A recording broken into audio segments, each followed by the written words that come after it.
Ever looked at a plan and noticed a measurement missing or tucked inside parentheses? It feels like a mistake, but it's not. That missing or parenthesized number is intentional, a key part of how engineering drawings work. These are called reference dimensions, and they're not instructions for building. Instead, they're like helpful notes, giving you context without dictating your next move. Reference dimensions prevent errors by clarifying, not confusing. They're there to help you see the big picture, not to tell you exactly where to cut or drill. Understanding this is crucial for reading technical drawings like a pro. So, let's uncover why some numbers are left out or set apart. By the end, you'll see these missing numbers are actually a clever tool to ensure clarity and precision. They help builders avoid mistakes and keep projects on track. It's not a mystery, it's smart design. Once you get it, you'll read blueprints with new confidence. Let's dive in and demystify the secret language of reference dimensions. Ready? Let's go. In engineering drawings, there are two main types of dimensions: driving and reference. Driving dimensions are the critical instructions. They tell you exactly what to make and include tolerances for precision. These are the numbers you must hit. They define the part's size, shape, and features. Think of them as the recipe's required ingredients. If a hole must be 10 mm CO 0.1 nim, that's a driving dimension. No guessing allowed. These are what inspectors check. If you miss, the part fails. Reference dimensions, on the other hand, are for information only. They're often in parentheses or marked REF, and are calculated from the driving dimensions. Reference dimensions help you understand the part's context, like an overall length or a sum of features. They're not used for manufacturing or inspection. If a reference dimension is off due to tolerance stack-up, it doesn't matter. No one checks it. It's just there to help you see the big picture.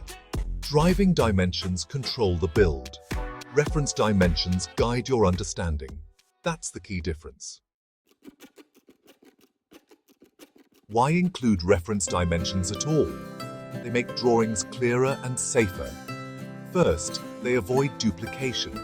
Each critical measurement appears only once, preventing conflicting instructions. Reference dimensions also prevent over-constraint, where too many requirements make a part impossible to build. For example, if you dimension every section and the total length, tolerances can add up and create conflicts. Reference dimensions provide overall context, like total length, for planning or shipping, without adding manufacturing requirements. They're also used for calculated values, like a tricky angle or curve, giving inspectors or programmers a quick check. Reference dimensions are always derived from the real, controlling numbers. They help everyone understand the part, but don't dictate how it's made. That's why they matter. Reference dimensions aren't just a designer's whim. They're defined by standards.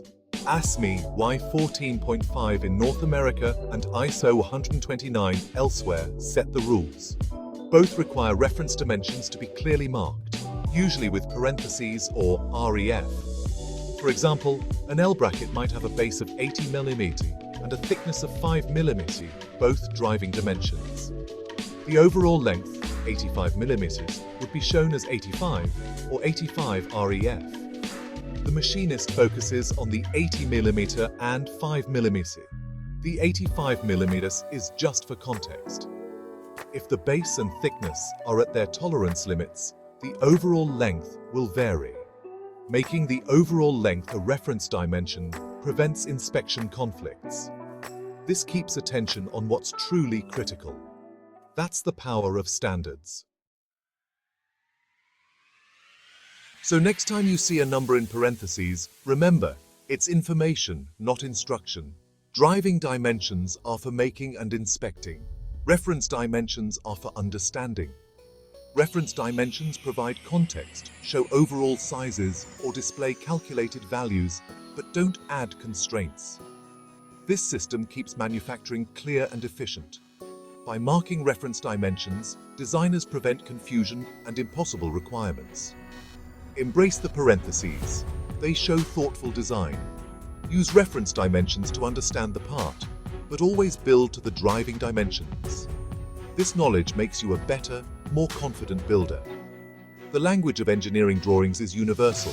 Now you can read it fluently. Go make something great.